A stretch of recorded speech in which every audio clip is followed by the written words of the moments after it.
Question for David as a Chelsea fan. Do you think what you saw in the second half yesterday can be transferable for large parts of the season? I know you'll probably have games where you're not as good, but for large parts of the season, do you think that's sustainable, and do you think your players will hit that level? Well, no, because I don't think we're going to score 4 goals every half. Unfortunately, it'd be great. Not about the goals per se, but like the performance level. Yeah. I'd say it's possible, but I wouldn't expect it now. I'd expect it later on in the season. I because of, again, brand new system, new players, everything.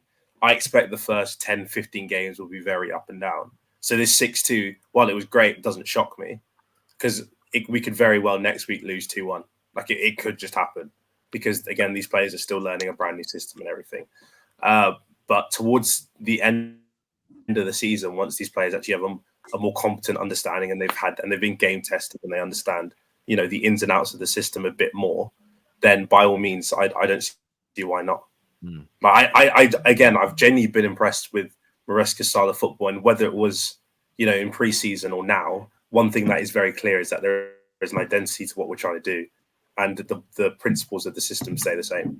So as long as we can keep replicating that and improving it, we will find ways to, when teams, figure out ways to stop it, we will find new ways to go around that and then develop the system. So I'm very optimistic of what Chelsea can be, but I'm obviously tentative right now because it's the second game of the season. I think apart from, unless your name is, unless you are Man City or Arsenal, I think everyone should be pretty tentative about what their team's going to do throughout the season, just because it's just too early to say who's going to be good and who's not. So that's my personal opinion. I wanted to ask you, Man United and Tottenham fans, seeing Chelsea's performance, are you all of a sudden worried that you're going to lose your top 4 position to them? We won't get one in the first place, bro. Don't involve me. No, we're don't involve Man United. This is a Spurs question only, man. We suck, bro. Spurs finishing. We're all in the same boat. We're all going for top 4. I think Chelsea have got fantastic attacking options, but I think throughout the season, we're really going to see what that midfield is capable of under Enzo Maresca. Like beating Wolves, look, I'm not going to take anything away from it. It's a fantastic performance, but let's see how they get on against the Liverpools and the Arsenals and the Man Uniteds. Like City toyed with them at parts of that game and then went off the gas and then went back onto it. I expect Chelsea to score lots of goals this season, but it's keeping them out the other end. I think they'll play a lot of games this season where they win 4-3, 3-2, maybe even 5-4. It's kind of similar, like to a degree, similar to us, because I know we kept a clean sheet against Everton, but we leak so many goals. Like we conceded 60 plus goals last season. I think we'll be in a similar boat where we'll beat teams 4-3, 3-2. But at this moment in time, just because Chelsea are unknown, I would still back Tottenham to finish above them. I will say with Chess, we will finish above Spurs. That is one thing I will say. Come on, we're finishing above them. Wait, bro, we finished 2 points behind you. We finished 2 points behind you last year. It was and we had 3 a brand points, new system. actually. It was and 3. the teams, okay, 3 points are a massive difference, right? Yeah, it's still the team is better. The team's better this year than it was last year. Yeah. And you guys ain't better than you were last year. I actually back David. I actually do think you finish above Spurs. I think Spurs are going to have a. You don't think you should be finished above us though? Spending a. No, I agree 100%. No, I agree 100%. But right now, of the top 6 clubs, you're the only one where I look at them and go like 100% without fail. Chelsea fans, surprise, and Arsenal fans, surprise, backs the Chelsea fan. Like what are we doing here? Do you know what I mean? We're 2 games in, like I said earlier. You've got a brand new manager. You've got about 10 new players. You still don't know what your team is. You still don't know what your best 11, best 12, best 13, best 15. But all of a sudden, you back yourself to finish above us. Like, it's a bit mad. Like, you lot are all mental. That's all I'm going to say. But you're talking like hold on, you're talking like Spurs are an amazing team, though, bro. This is what I'm saying. Who said? Where did I say that? Wait. Let Patrick finish his point. Where did I say that Spurs are an amazing team? But I know we're better than Chelsea. I know we're better than Chelsea. Chelsea are not a good team. Like, why are Chelsea a good team? But I don't think you're that good a team, though. That's just me. I'm not even saying it as an Arsenal fan. I genuinely don't think Spurs are that good a team. Hold on. Are we better than Chelsea? Were we better than them last year? Were we better than them the year before? You were better Yes than or them no? the first half of the season. You weren't. Were we better than than Chelsea half. last year and the year before No. that? Yes or no? Yes, we No. were. We finished above them 2 seasons in a row. So we finishing are better. above them, yeah, cool. But I'd say last year, it'd be 50-50 you and Chelsea. I think first No, half it's of the not. season, The league table doesn't lie. Like the league table after 38 games, that's how you define who's better. We finished above them last year. We finished above them the year before that. So we are better than them. That's the cut and dry of it. But Giuseppe, I've got a question for you. Yeah. Why are Chelsea now better than Spurs now? Forget last season and the year before. Why now? Why now? Because I actually think Maresca's actually a better manager than Ange Postecoglou. I don't rate Ange, innit? That's as simple as that. I think Okay, Ange but look, I get you don't rate him, but what has Enzo Maresca done in his career? No, Like, I know I'm not this even might just sound asking the mad. This question. might even be me just having. It might be me being a bit biased against Spurs. I don't know, but I look at Spurs, and I just say that last season, from what I see from Spurs last season, you started really good. Your manager got clocked, yeah. And what happened the second half of the season was you almost capitulated completely out of the top 4, yeah. And now this season, from 2 games, yes, you beat Everton. Everton are crap. I'm not gonna lie, everyone should be beating Everton. Fair enough, you beat them 4-0. That's a good result. You'll have them games, but you ain't changed that style. He hasn't adapted. You've got a stubborn manager that will not adapt, and I just think he's been clocked. And I don't think that he's going to be able to do it.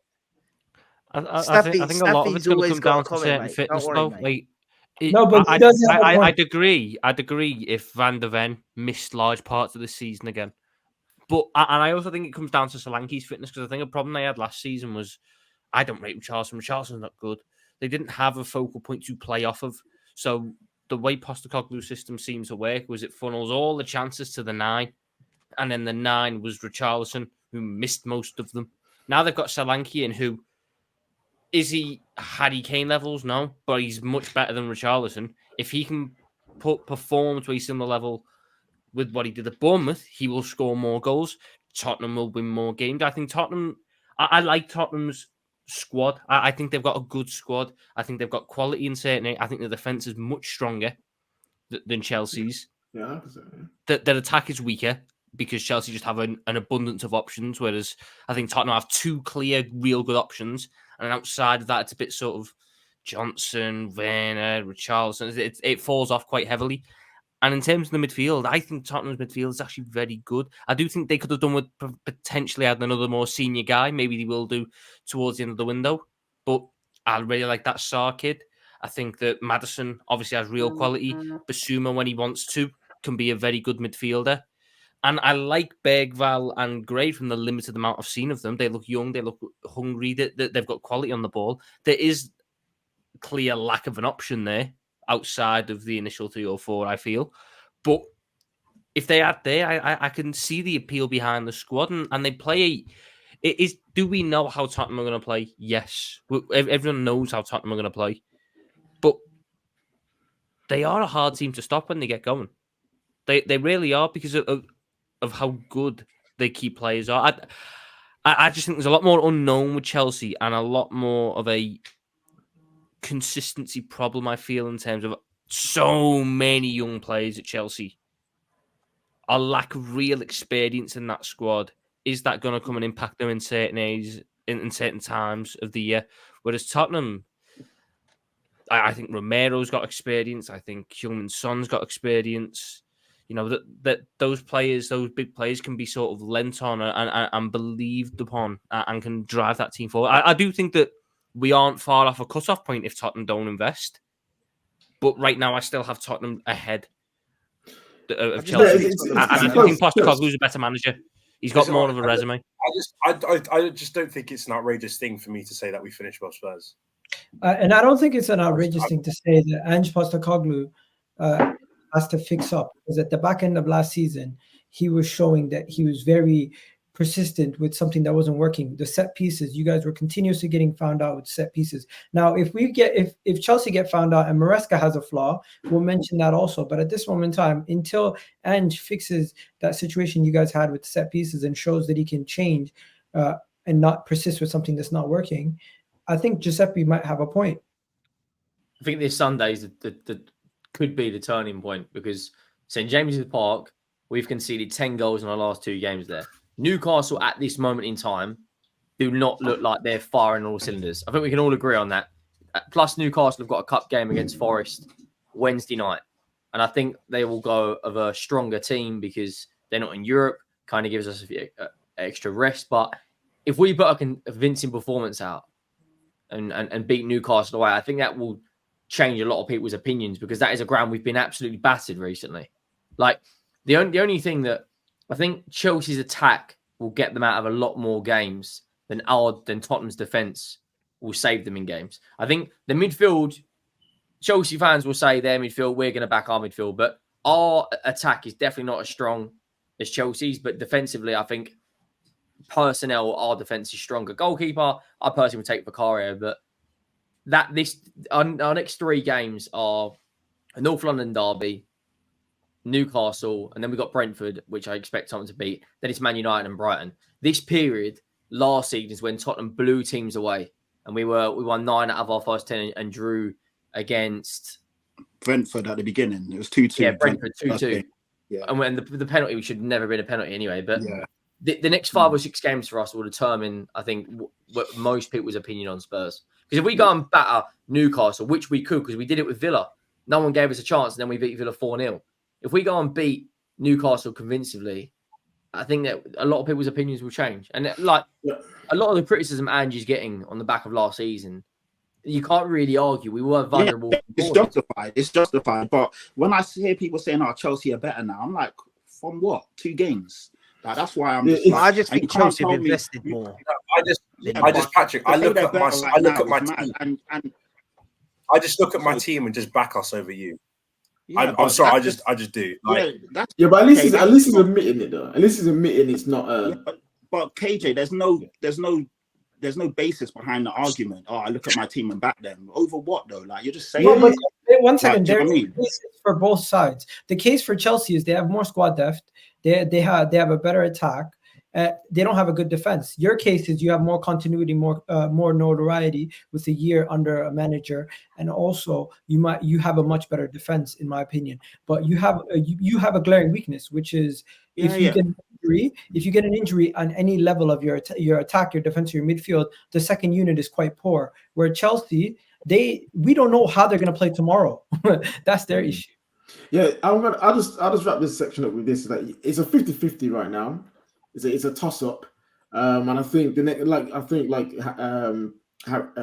said, the next few games for both teams are going to be very significant in who finishes in the top 4. I think a good start is going to be helpful because of how long the seasons are. Both teams in European competitions, they both got to travel far potentially because Europa League and Conference League. You know what? Some teams are Lithuania and Greece and all these different countries. So it's going to be a toss-up right now. And I think it's fair for both sides. I feel like